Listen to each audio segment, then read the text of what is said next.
Nan,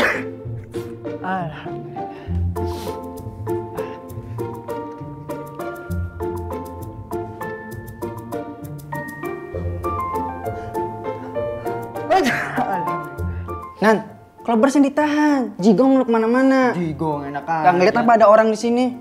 Orang, kirain manusia. Sama aja. Lagian sih kamu aneh aja. Mana bisa bersin ditahan? Bisa. Nih gini nih caranya nih. Gimana? Hits! Tahan nggak keluar. Ya udah sih kan udah kejadian bersinnya. Nama juga takut ada musim covid begini. Iya tadi kan harusnya aku alhamdulillah nih. Kamu doain malah diem. Ya namanya juga takut dibilangin. Ya ada apa nih, rame bener kayak pasar burung. Pasar ruang tamu. Ya, ini Isan nih orang lagi bersin ya disuruh tahan bukannya ngedoain. San, nggak boleh begitu. Bersin itu nikmat dari Allah. Bahkan Rasulullah sampai bilang, jika seseorang di antara kalian bersin, maka ucapkan alhamdulillah, segala puji bagi Allah. Dan yang mendengarkan tuh bersin, berdoa dengan ucapan yarhamukallah, semoga Allah merahmatimu. Terus yang bersin tadi tuh berdoa dengan ucapan yahdikumullah wa yuslih balakum, semoga Allah memberimu hidayah dan memperbaiki keadaan kalian. Terus di hadis lain Rasulullah juga bilang tuh, kalau seseorang bersin lebih dari 3 kali, berarti ia terserang penyakit flu.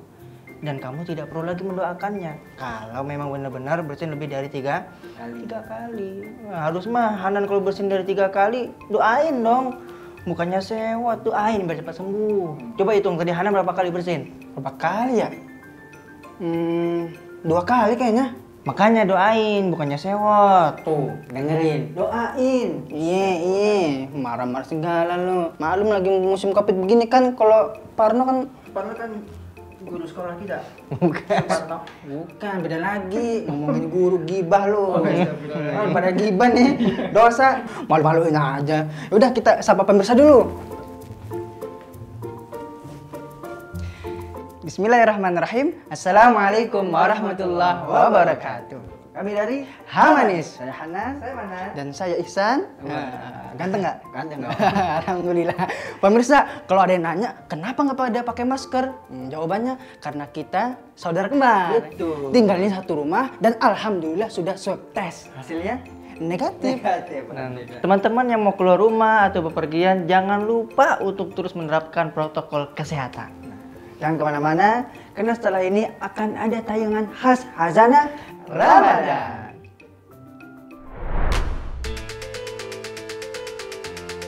Nama besar Chrisye sebagai legenda dan maestro musik tanah air tidak perlu diragukan lagi. Meski telah tutup usia pada 30 Maret 2007 silam, akibat kanker yang dideritanya, apresiasi pada setiap karyanya masih terus mengalir hingga saat ini. Di akhir hayatnya, Chrisye bahkan dinobatkan sebagai Indonesian Living Legend. Karena meskipun telah meninggal dunia, karya-karyanya masih begitu dicintai para penggemar. Di balik kesuksesannya di dunia tarik suara, Chrisye dikenal sebagai sosok yang mandiri dan sederhana, mencintai keluarga dan anak-anaknya. Dia itu mencuci mobilnya sendiri, dia membersihkan kamar mandi anak-anak dan kamar mandi kita. Dia merawat burung-burungnya dan dia merawat tumbuh-tumbuhannya. Nah, itu sosok Chrisye yang berbeda dari orang yang belum kenal dia banget.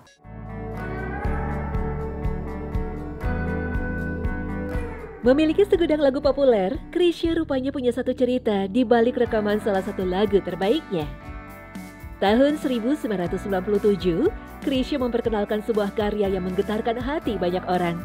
Penyanyi legendaris ini merilis lagu bertajuk Ketika Tangan dan Kaki Berkata, hasil kerjasama dengan sastrawan kondang Taufik Ismail. Namun ada proses menyentuh yang menyertai penggarapan lagu bernafaskan Islami ini. Saat rekaman, Chrisye sempat mengaku berkali-kali menangis membawakan lagu ini. Ia merasa tak kuasa untuk melantunkan lirik-lirik yang ditulis rekannya itu. Bukan tanpa alasan, lirik lagu ini berisi tentang pertanggungjawaban amal manusia di akhirat di hadapan Sang Pencipta. Sang penulis lirik, Taufik Ismail pun mengungkapkan, lagu ini ia tulis terinspirasi dari salah satu firman Allah dalam Al-Quran, Surah Yasin ayat 65. Pada hari ini kami tutup mulut mereka, dan berkatalah kepada kami tangan mereka, dan memberi kesaksianlah kaki mereka terhadap apa yang dahulu mereka usahakan. Dalam memoarnya, Chrisye mengaku lirik yang dibuat sastrawan Taufik Ismail ini adalah satu-satunya lirik dahsyat sepanjang karir yang menggetarkan sekujur tubuhnya. Ada kekuatan misterius yang tersimpan dalam liriknya. Itulah mengapa ia merasa tak mampu menaklukkan lagu ketika tangan dan kaki berkata. Chrisye justru mengaku baru kali ini ia justru ditaklukkan oleh sebuah lagu. Ketika pita rekaman itu sudah di tangan Chrisye, terjadi hal yang tidak biasa.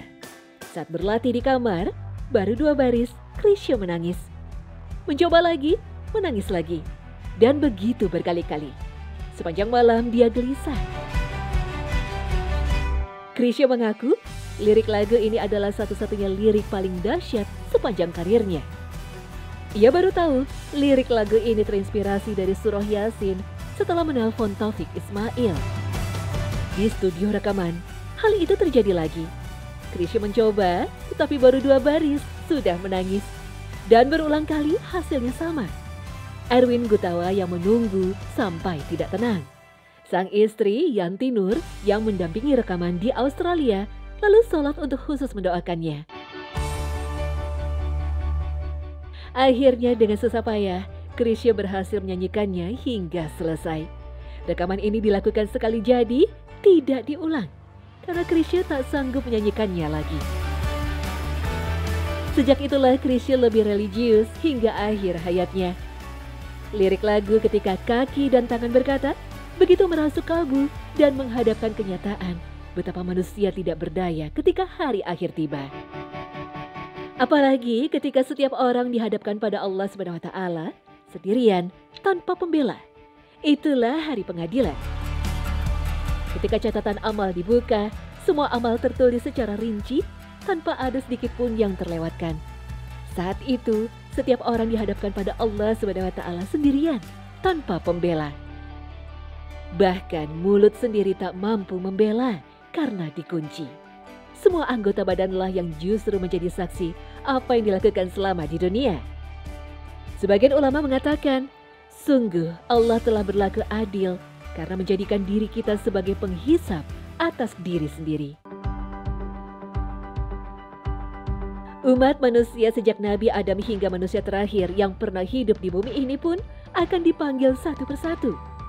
Mana Fulan bin Fulan, kemarilah untuk menghadap Allah. Malaikat yang ditugaskan langsung memegangi orang itu, lalu menghadirkannya di hadapan Allah SWT. Malaikat itu tidak pernah keliru, sekalipun banyak orang yang namanya sama. Ia langsung bisa mengetahui bahwa nama yang dipanggil itu adalah nama orang yang dimaksud. Talhah bin Amr menuturkan, Atok bin Robah pernah berkata kepadaku, Talhah, alangkah banyaknya orang yang namanya sama dengan namaku dan namamu. Pada hari kiamat kelak, ketika dipanggil, wahai Fulan, maka hanya Fulan yang bermaksudlah yang akan berdiri memenuhi panggilan itu, bukan Fulan yang lain. Saat itulah, setiap orang akan merasa tidak ada seorang pun yang menghadap selain dirinya, dan tidak ada perkara yang diputuskan kecuali perkaranya. Rasulullah SAW bersabda, tidak ada seorang pun dari kalian kecuali akan ditanya oleh Tuhan semesta alam, dan tidak ada hijab, penghalang, atau penerjemah antara dia dan dirinya. Hadis riwayat Haris bin Abu Usamah dan Al-Haisami. Ibnu Mas'ud radhiyallahu anhu pernah bersumpah, demi Allah, tidak seorang pun dari kalian kecuali akan berduaan bersama Allah SWT, sebagaimana seseorang dari kalian melihat bulan saat purnama. Allah lalu bertanya kepadanya, hai anak Adam, apa yang membuatmu mendurhakaiku? Apa yang sudah engkau persiapkan untuk berjumpa denganku? Apa yang sudah engkau hindari karena malu kepadaku? Apa jawabanmu saat menerima ajakan para rasul? Hai anak Adam, bukankah aku selalu mengawasi kedua matamu? Tetapi dengan kedua mata itu, engkau malah melihat sesuatu yang tidak dihalalkan bagimu. Bukankah aku selalu mengawasi kedua tanganmu? Tetapi dengan keduanya, engkau malah mengambil sesuatu yang tidak halal bagimu. Bukankah aku selalu mengawasi kedua kakimu? Tetapi dengan keduanya, kamu malah melangkah ke tempat-tempat yang tidak dihalalkan bagimu. Bukankah aku selalu mengawasi hatimu? Tetapi dengannya, kamu malah menyimpan keinginan pada sesuatu yang tidak dihalalkan untukmu. Atau apakah engkau mengingkari kedekatanku darimu dan kekuasaanku atasmu? Engkau, hai anak Adam, berada di antara dua perkara besar, memperoleh kasih sayang dan kemurahannya, atau engkau akan diinterogasi secara mendetail tentang segala apa yang pernah engkau lakukan, sehingga dirimu dilempar ke neraka yang merupakan seburuk-buruk tempat kembali. Mujahid berkata, pada hari kiamat, pijakan kaki seorang hamba tidak akan bergeser sedikit pun sebelum ditanya tentang 4 hal.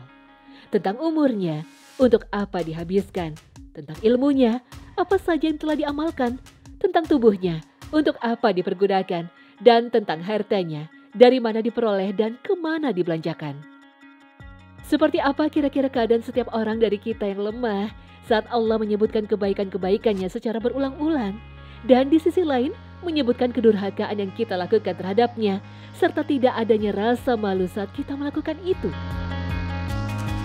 Betapa beratnya kondisi yang akan kita alami pada waktu itu. Betapa beratnya menghadapi penanya yang mengetahui segala sesuatu yang ditanyakannya. Betapa beratnya kesedihan, kedukaan, dan kemalangan karena tidak mematuhinya, bahkan mendurhakainya. Inilah kedahsyatan dan kekuatan misterius yang tersimpan dalam lirik abadi Chrisye ketika kaki dan tangan berkata, Wallahu a'lam.